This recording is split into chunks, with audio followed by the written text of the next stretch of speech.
Frédéric Siller est aussi avec nous. Baptême du feu, c'est la première fois. Bonsoir à vous. Bonsoir Julie, bonsoir à tous. Alors vous êtes aussi dans le Gard pour une découverte gardoise encore géniale et culturelle, plus léger cette fois, direction le pays Beaucaire, terre d'Argence. Avec vous Frédéric. Oui Julie, où la technologie numérique fusionne avec l'art et la culture grâce à un dispositif digital du nom de Microfolie et qui propose la découverte de 1800 œuvres culturelles nationales ou internationales. Alors l'objectif de la communauté de communes de Beaucaire Terre d'Argence, la CCBTA, porteuse du projet, en collaboration bien sûr avec le ministère de la Culture et de l'Institut de la Villette, c'est de rendre la culture accessible à tous gratuitement et même dans les quartiers prioritaires. Alors comment ça fonctionne? Écoutons Michel Cognon, la responsable de la médiathèque Le Grand Mas à Jonquière-Saint-Vincent, qui accueille ce dispositif et qui le propose à ses élèves, même aux plus petits d'entre eux. Aujourd'hui, nous avons organisé une séance pour une classe d'élèves de CP. Donc, ils ont l'opportunité de manipuler une tablette qui se trouve devant eux. Et la personne qui anime a une tablette dite maîtresse, grâce à laquelle elle va pouvoir passer d'une peinture à l'autre, insister sur certains détails, agrandir la peinture pour permettre une meilleure observation des enfants et permettre aussi de jouer. C'est une formidable, je dis, une boîte à outils, c'est le couteau suisse de l'animation. Il permet de nous adresser à tous les publics de façon tout à fait différente. Il nous permet de combiner les outils, le public ciblé. Il nous permet vraiment de toucher tout le monde. Et ils ont l'air trop mignons, ces petits-enfants. Alors, c'est pour eux, justement, ce dispositif ?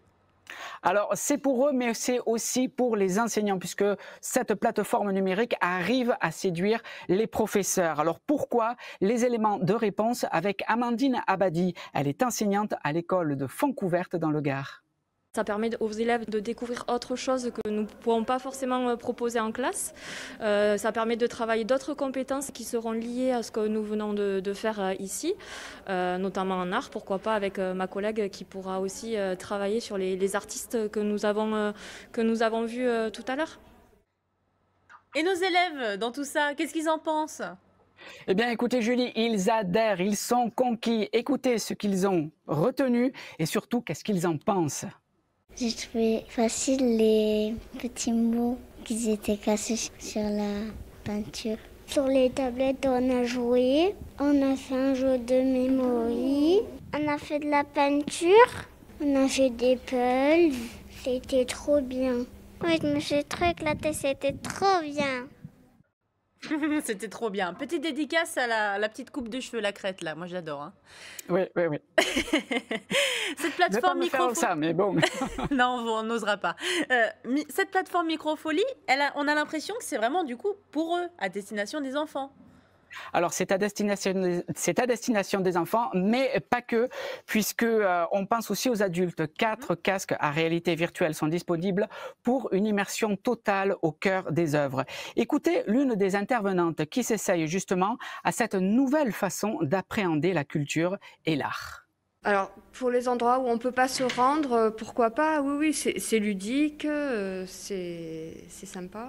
Je suis très, très amatrice de musée et j'aime m'être confrontée aux œuvres. Mais là, c'est vrai que c'est une manière sympathique quand même de découvrir des œuvres. Là, je suis complètement dans la peinture. C'est-à-dire qu'autour de moi, là, c'est le tableau en train de se faire. Ah, ça fait peur. Parce que j'ai l'impression de voler au-dessus de Pompéi. Là, c'est extrêmement impressionnant. Donc, j'ai le Vésuve en face de moi. Je suis au-dessus de l'amphithéâtre et j'ai l'impression que je vais me casser la figure. J'ai envie de m'accrocher au siège. Là, on est en plein survol, en fait. Je suis au milieu des oiseaux, des aigles qui survolent Pompéi. Et j'ai un point de vue total sur la ville, les remparts. J'ai l'impression d'être sur le dragon de Daenerys dans Game of Thrones, en fait.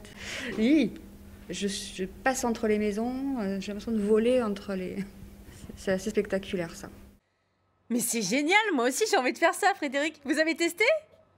Non, je n'ai pas pu tester, mais je vous promets que la prochaine fois, j'essaierai, je vous ramènerai de belles images. Alors, 1800 œuvres, si j'ai bien compris, uniquement nationales et internationales alors ?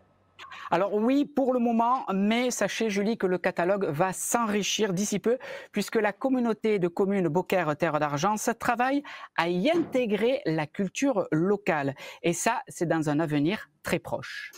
Ça se construit, d'abord il faut produire, il y a des images à mettre en place, du texte, un peu de fond aussi. D'ici 2023, en fait, on pourra être opérationnel pour diffuser non seulement notre patrimoine local, mais aussi le patrimoine régional de l'Occitanie. Microfolie coûte à la CCBTA 55 000 €. C'est pas très cher payé quand on sait que ce dispositif a le pouvoir de réduire les inégalités culturelles et permet à tous de bénéficier d'un accès gratuit à l'un des piliers de notre société. C'est le savoir, bien entendu. D'autres communes de la CCBTA vont profiter dans les mois à venir de ce dispositif et l'objectif finalement principal, c'est d'ici fin 2022, plus de 1000 microfolies implantées dans le Gard. On peut dire que c'est une véritable belle initiative pour la culture. Et moi, je dis bravo à Frédéric Siller qui a réalisé avec brio son baptême du feu de notre territoire en direct. Je vais essayer de me faire une petite toupette quand même pour changer de coupe comme le petit. Merci à vous.